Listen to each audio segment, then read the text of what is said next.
So this YouTube channel right here got over 680,000 subscribers and almost 221 million views. And the craziest part is they've only uploaded 11 YouTube shorts that have been completely generated by AI. And it's not only them. I've seen other YouTube accounts, Instagram, TikTok accounts that are doing similar things, which proves there's an audience for this type of content. And this was super interesting to me. So I decided to build a workflow that can handle 100% of this process as far as creating all of the elements, rendering it all together, and posting on Instagram, TikTok, and YouTube. So here's the inspiration channel, and let's take a look at their most viewed video, which has 93 million views.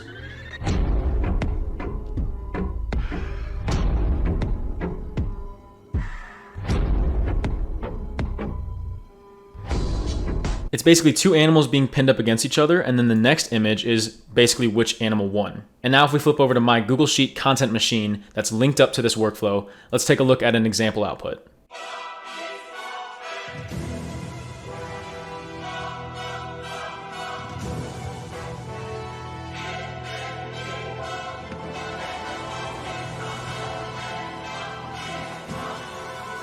So that was the gorilla versus wild animals. Let's quickly take a look at polar bear versus big animals.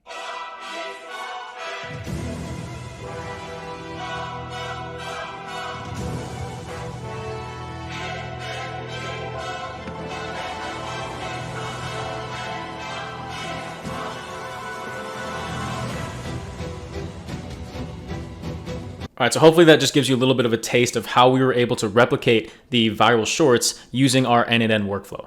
So what we're going to do is a live run. I'm going to walk through the different parts of this workflow and explain what's going on within each step. I'm going to talk about how you can get this template for free and set it up in your own n8n environment. And then also at the end, we're going to cover pretty much the total cost of each run. So if that sounds good to you, let's get started. Okay, so you can already see there's kind of like 5 main blocks, which is first of all, we're going to be creating the scenes. Then we're going to be creating those close-up images, so like the polar bear versus the elephant, 2 close-ups. Then we're going to be creating the winner images. From there, we're going to pull all of the pictures back in, render the final video together, and then we're sending it off to Instagram, TikTok, and YouTube to be published.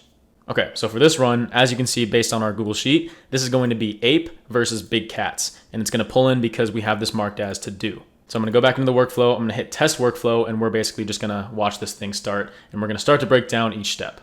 So right here, we're accessing the Google Sheet, and what we're doing is we're pulling in anything from our viral shorts Google Sheet, but the status column has to equal to do, and then we're only going to pull back the first matching row. Just in case you wanted to like fill this up with weeks worth of content and they were all going to be listed as to do, we only want this workflow to process one at a time. And of course, the cool thing about the schedule trigger over here is we can just basically have this thing go off twice a day, 3 times a day, however much you want to do it. And as you can see, what came into this n8n workflow is the ape versus big cats. So after this, we move on to the next step, which is the scene creator agent. And you can see what we give this agent as the user message is 2 things. The first thing is the main character, where we're basically just passing over the ape.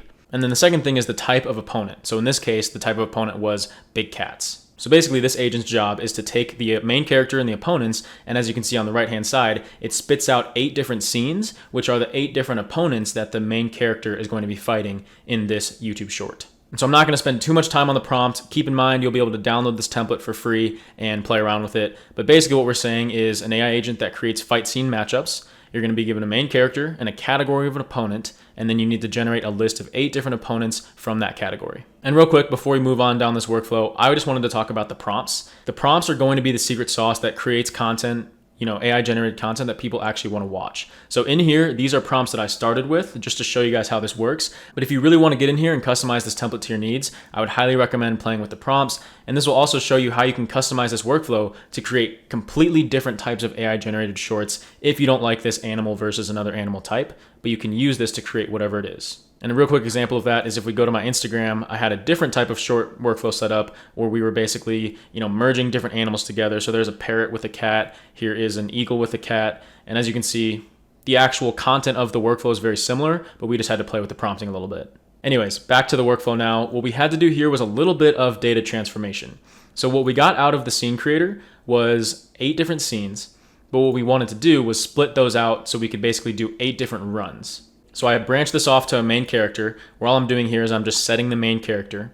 And then what I did down here was I wanted to set the opponents so we could turn that into basically a list of all 8 opponents, and then we could basically split that out, and now we have 8 different items.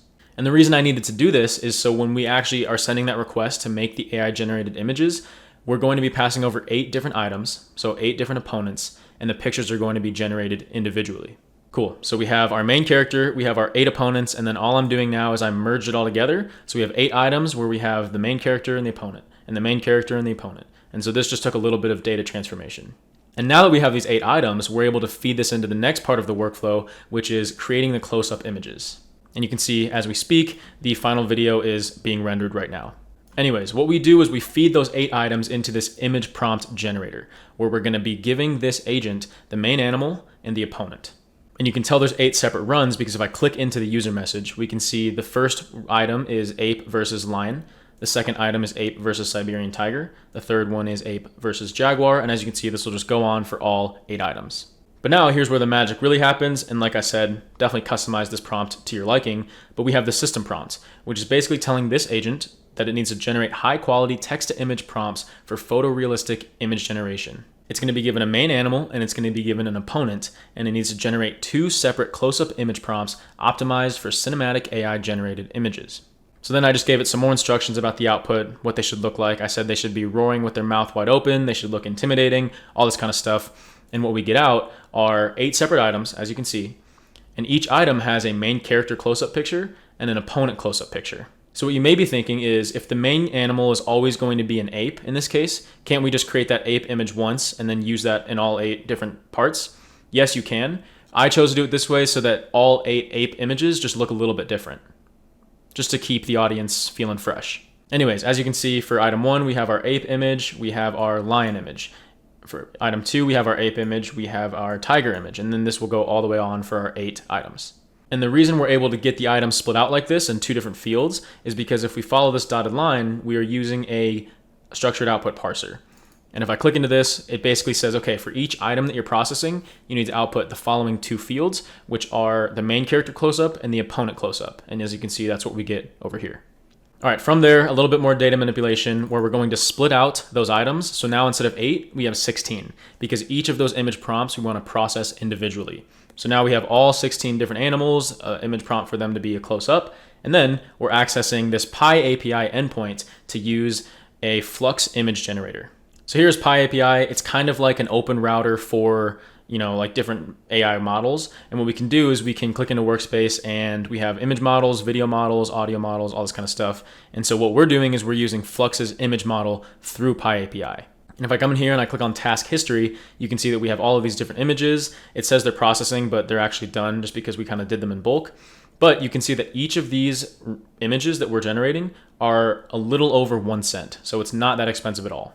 Anyways, I'm not going to dive too deep into setting up this HTTP request right now, but I actually just released a full guide on APIs for AI agents for beginners. So if you want to watch that, check it out right up here. But anyways, basically how it goes is we're making a post request to Pi API. We have our credential right here as a header auth. And then down here in the body that we're sending over, we're saying a couple things. What model do we want to use? We want to use Flux's model. What is the task? We're going to do text to image. And then for the actual input, we're just saying how do we want the image to come back to us? First of all, we're dragging over the image prompt. So now you can see this is what we're telling Flux to make. And then this part's pretty important. We wanted this image to be a 1:1, square aspect ratio, because at the end we need to have like one image here and one image here, and they need to fit together. So if I show you guys what I mean by that, let's look at our, jaguar versus strong animals. So here are the close-ups that we just generated. The top half is a bear, the bottom half is a jaguar, and as you can see, it's kind of square ratio. But then the second image that we're going to create later, this one needs to be like that 9:16 portrait style. So anyways, that's why we're having this one be square. And then you can see this is going to send over 16 different requests, and it's going to create 16 different images for us. So what happens is we send over that request, and Pi API basically responds to us and says, okay, we're working on that right now. And that's why it says status equals pending. So after that, we have to just basically wait. And I found that this takes anywhere from like a minute to 90 seconds. So we just have this step waiting for 90 seconds just to be safe. And then all we're doing is we're checking back in on those requests, and we're saying, okay, cool. Here's the ID that you gave me for this individual image. Let's see if it's done or not. And yes, one great way to optimize this workflow would be to add a polling feature where we're constantly checking until status equals complete. But just to keep this workflow simple, and I don't want this video to go too long, I'm just going to be checking in after 90 seconds because I know the images will be done. So now you can see we have 16 items, and these are all 16 of our images. And if I was to click into the URL that it returns for item 1, we can see that this is an intimidating looking ape that is roaring at us. If I scroll down to item 2 and click into this URL, we can see that it is an intimidating lion that's roaring at us. And basically this is just the same for all 16 images. Okay, cool. So at this point we have all 16 of our close-up images, and now I'm aggregating everything back together so that we can make one request to Google Sheets and basically put all of the images in there. And the reason I want to store all of our images in Google Sheets is because we have all the close-ups that are going to go in there, and then we're going to have all the winner images that are going to go in there, and that's 24 total images. So it's easier to store them somewhere else for now, and then at the end we can pull them all back in rather than having to sort of keep track of them. So as you can see now, this ape versus big cats run that finished up, we have all of these different images, and if I click into 5.2, this is going to be looks like a bobcat that the ape is fighting, and then 5.1, this one should be another image of an ape. And the way that we actually tell this node to send data back is we come into the node, and what we're doing is we're updating a row within our sheet. Now this is the most important part of what we're doing here, is we're mapping on a certain column, and the column we're mapping on is main character. So this is basically telling Google Sheets which row do you want to update, because in our Google Sheets we have all of these different rows, and it needs to know which one to send the data back to. And so because we're telling it to match on main character, it's going to look for whichever row in our Google Sheets equals ape, because we drag in ape right here. And the way I got that is I scroll all the way back down on this left-hand side to the Google Sheet that actually triggered this whole process, and we can see we have main character equals ape. So I just dragged in ape right here, and that way we know every single time that this workflow runs, whatever row it's processing, that's the same row that it's going to update the rest of this workflow. Cool. And then from there, we just have all of these different, fields to actually map, which is, 1.1, 1.2, 2.1, 2.2, and we have 8 total stories. So it goes all the way down to 8.1, 8.2. And this is like annoying the first time you do it because you have to drag everything over, but then the variables are already set in stone and it's always going to process the same way every time. All right, so now that we have all of our close-up images done, we can move on to the next section of the workflow, which is creating the winner images. So what we're doing here is, once again, we're prompting an AI agent, and we're going to give it 2 different animals. So up here we have animal 1, animal 2. Let me make this a little bigger so we can see. Animal 1 is an ape, animal 2 is a lion, and that's just for the first scene. And for the second scene, we have an ape versus a Siberian tiger. And for the third scene, we have an ape versus a jaguar, and this is going to go all the way down until we get to our last item. And as you can see on this right-hand side, where we get back our 8 different image prompts, and each of these image prompts are going to contain, which of these animals actually won the fight. So if we look at this first example, and I don't want to spoil anything when we reveal the short later, but we see that an opposing African lion is standing victoriously atop the lifeless body of an ape. So clearly the lion won the first battle. So once again, all of the magic happens in the system prompt. So I'm not going to read this entire thing. Once again, if you download the template, you'll be able to play around with this, but I definitely encourage you guys to customize the prompts a little bit. But the main piece, what we're doing here is we're saying, you're an AI agent that creates text-to-image prompts for photorealistic image generation. You're going to be given 2 different animals, and you need to write one vivid prompt for a photorealistic image that shows the aftermath of a fight. Decide which animal is the winner, and it should be realistic based on the strengths of each animal. Just gave it a few guidelines here. This definitely took me a while to play around with, so I was getting the images the way that I wanted them to. You also have to be careful with certain image generation models, like, how violent can the pictures be, or, can they be gory at all? So I had to play around with that for a little bit, but basically what I did is I gave it some prompt guidelines, I told it how to output, and then I gave it a good example of an image prompt. And once again, we got 8 different stories output on the right, so we're able to feed those 8 different scenes into the exact same process that we did up here. So you could basically just copy and paste these 3 nodes, except for the one thing we have to change is we don't want this picture to be a square aspect ratio. So we came back in here and we changed the width and the height. But after we send over these 8 different scenes, it's going to do the exact same thing where it tells us, okay, we got your request, we're processing it, please wait a little bit. So we go ahead and wait 90 seconds, we check back in, and then we grab all of the completed images. So let's scroll down to a random one down here and we will see who won this fight. Okay, so it looks like this one was a tiger that clearly beat up this ape. Anyways, we're doing the exact same thing once again. We're going to aggregate the data and then we're going to push it back into our Google Sheet. And you can see our Google Sheet now has all 24 elements of the stories have been created, and those are all in the 0.3 section. So here is a bobcat over the ape. If we come over here, we can see this is the ape that beat up the Black Panther. Okay, cool. So we have all 24 elements. You can see the final video is already done, but the next section of the workflow is to render it all together. So we're going to take all 24 images and we're going to stitch them together. So what I had to do was merge all the items together because we have two paths going on. So this merge is going to wait for all the close-up images to finish. It's going to wait for all of the winner images to finish, and then it's going to go ahead and move down the process. So the first thing we're going to do is we're going to go grab all 24 of our completed images. And what we do here is similar to the matching thing that we did earlier with Google Sheets.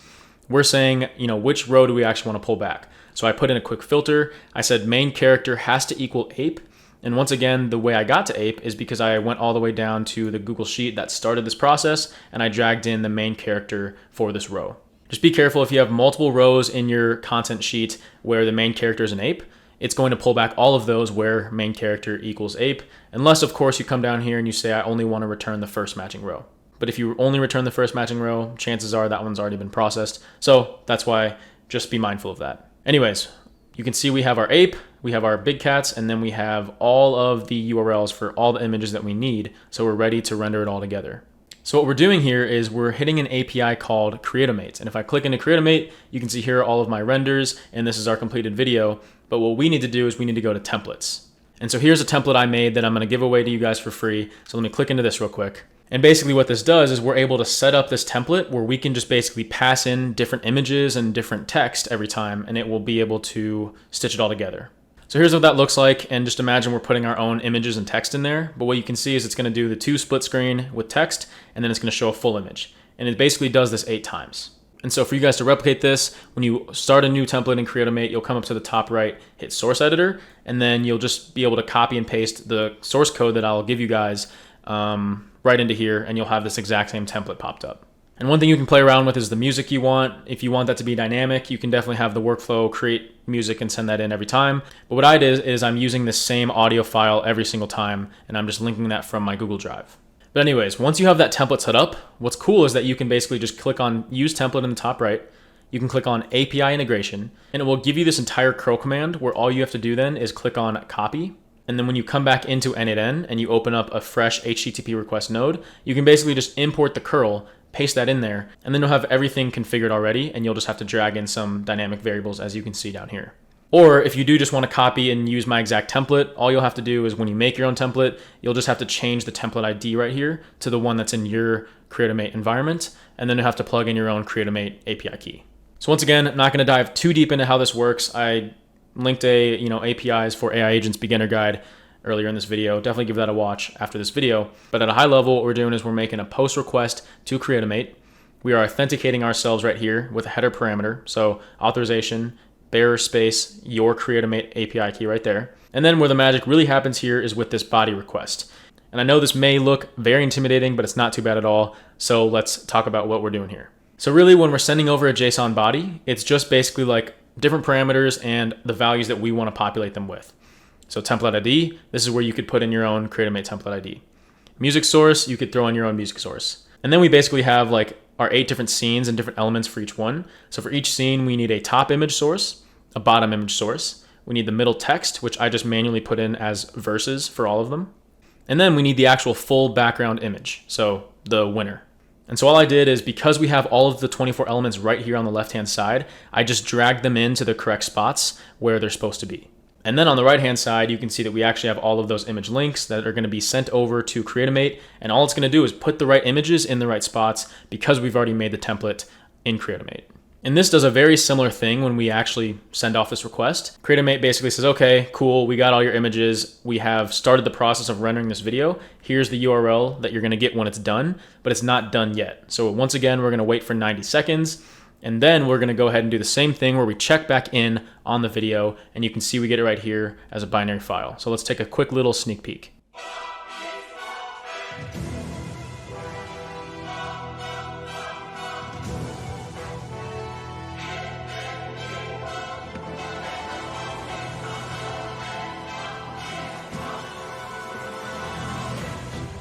Okay, anyways, now like the hardest part is done. We have the final video rendered, and basically what we want to do is send that back into Google Sheets, and then we want to upload it to the different socials. So once again, we're pulling up a Google Sheets, and we're going to do an update row. We're going to do the exact same thing as earlier, where we're going to match on the main character, which in this case is the ape, and then all we're going to do is 2 things.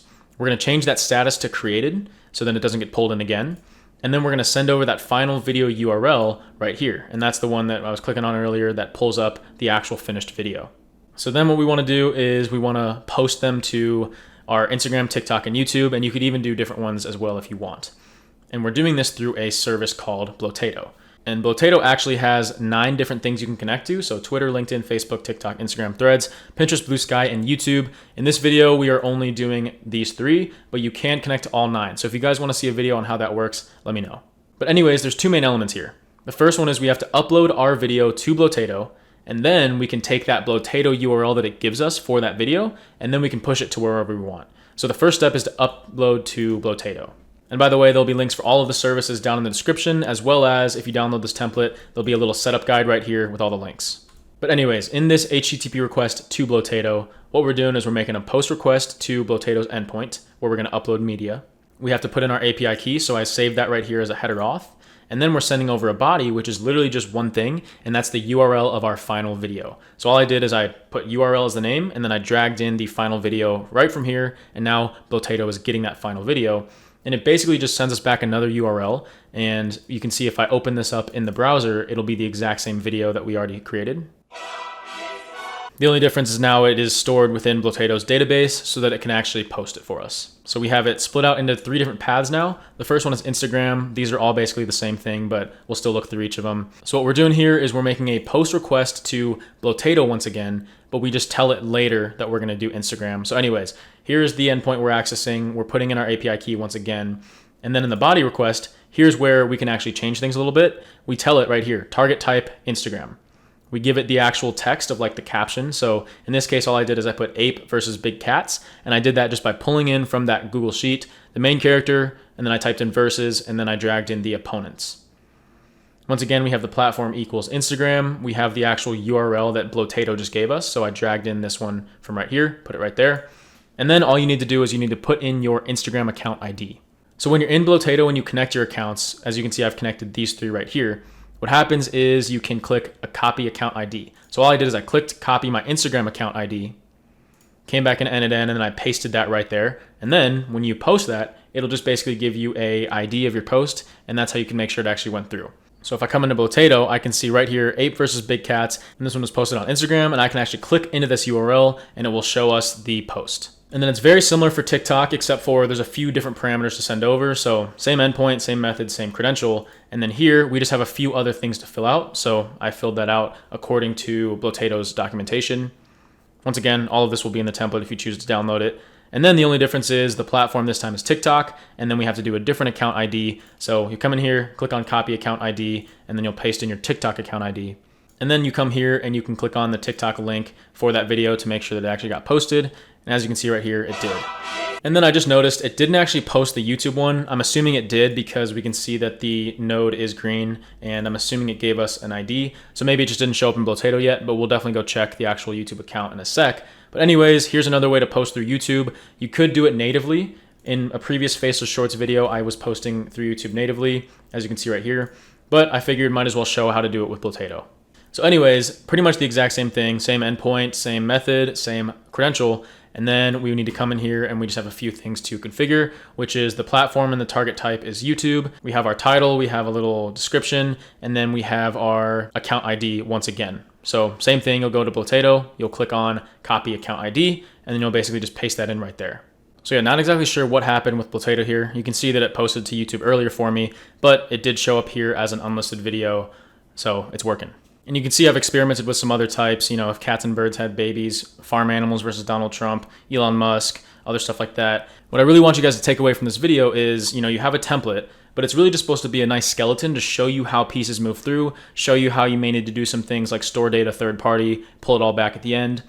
And you can really get creative here with your different image prompts. You can even turn those images into videos. You can render everything together in a different style. You can play with different sound effects and stuff like that. What I think is really cool is to be in that mindset where you see something and you think to yourself, I bet I could automate that. I don't know exactly how that's going to work, but I'm going to play around with, you know, different APIs, and I'm going to play around with different tools and different data manipulation techniques. And I know I can automate that if I, you know, sit down in n8n and I give it my best shot.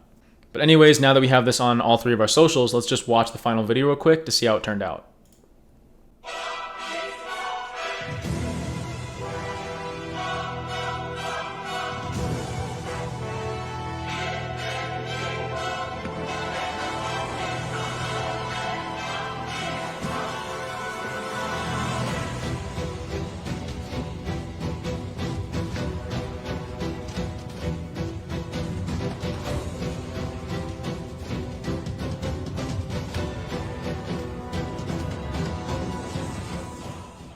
So I'm sure there's a few things you guys may have noticed as far as maybe not perfect consistency between the close-up and the actual fighting image. And that's obviously because the image generator doesn't have the first close-up as context. So there's a lot of ways to optimize these types of flows and do some really cool things as far as like creating completely automated AI generated content. What you could do is have some sort of story where you create an image and then you feed that image into an AI image generator and you say, hey, look at this image and look at this next scene, and then create the next scene based on it to keep consistency. And so that would be a little bit more of a complex flow, but it would definitely provide some really high quality outputs. If you guys are interested in seeing that sort of like story time type of content automated, let me know. I'd love to make a video on that and show you guys how that works. Anyways, what I think is cool about this is it's a very, very lean system. There are definitely ways we could optimize this. Like we could have all the images running in parallel rather than waiting for the close-ups to finish to begin the winners. We could also do what I just talked about with having more consistency across the stories. We could have custom sound effects come in based on the animals and based on what they may sound like. There's so many ways to optimize this, but what I wanted to do is give you guys a cool skeleton to play around with. Hit run in your own environment, watch the images be made, watch the data flow through the process, and really start to think how you yourself could improve on this workflow. So anyways, let's talk about cost real quick before we wrap up, because I'm sure that's what you guys want to know if you want to start to run, like a faceless channel on autopilot. So I threw together a little doc that's going to break down the cost per video for the system. And the first element here is the image prompt generation. So in the workflow, what we have are, we're using OpenRouter to connect to 4.1 mini and also 4.1. We're using 4.1 mini for the scene creation, which is just which 8 animals do we want, and then also the close-up images. And then I decided to use 4.1, which is a little more powerful, for the winning image prompts. Now this is literally going to be like 1 cent per run, probably even less. And if you don't believe me, you can come into OpenRouter and you can see this is the run we just did. So all of these that have like 12, 15, every single time we're using it, it's basically like 0.00002 or 0.0001. So when I added all that up, it was like 1 cent. And then what we move on to is kind of the bulk of the cost, which is generating the images, but we're using Flux through PyAPI, which is super cheap. It's 1.5 cents per image. And if we're doing 24 images, it's 36 cents. So not too bad. It would definitely get more expensive if we wanted to turn all of those images into videos or even just the 8 winning videos. But if you remember, going back to that channel that was going viral with this stuff, these are just images. They have a little bit of a zoom effect, which we kind of replicated with that template. This is a little bit different, but these were just images. And that's what I was like, okay, this could be cool to automate. And then the third part of this is the video rendering using Creatimate. And so what I'm on is the Essential plan. If I come down here, we can see, change plan. The Essential is $41 a month. If you're billed annually, you get 2,000 credits. And if we click on my API log, sort of like task history, we can see that each run is using 17 credits, 17.69, 17.69, because they're all the same amount of seconds.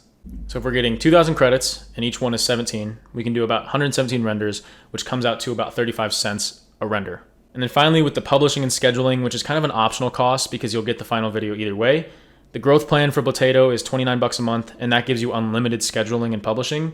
Potato also has some AI features, which that's kind of what you're paying for with like the credits, but you can still do the automated posting and scheduling on 9 different platforms with Potato. So I didn't factor that into the per video cost, but as you can see down here, it's pretty much under $1 per run, which I think is pretty solid. But anyways, now that we've talked about cost, how do you get this system and plug it into your own n8n environment? Well, there's 2 things you got to do. Kind of more than that, but 2 main things. The first one is you have to download this workflow and import it into n8n. So what you'll do is you'll join my free school community. The link for that's down in the description. Once you get in here, you'll click on YouTube resources and you can see I have all the videos that I've made on YouTube right here. Or you can search for the title of this video right up here in the search bar and the post will pop up. And when you click on the post, all you'll have to do is you'll have a JSON file right here, which you'll click on download. And then when you come back into n8n, you'll open up a new workflow and you can, in the top right, import from file. You'll import that JSON file and it will basically just pop up this workflow with a little setup guide right over here.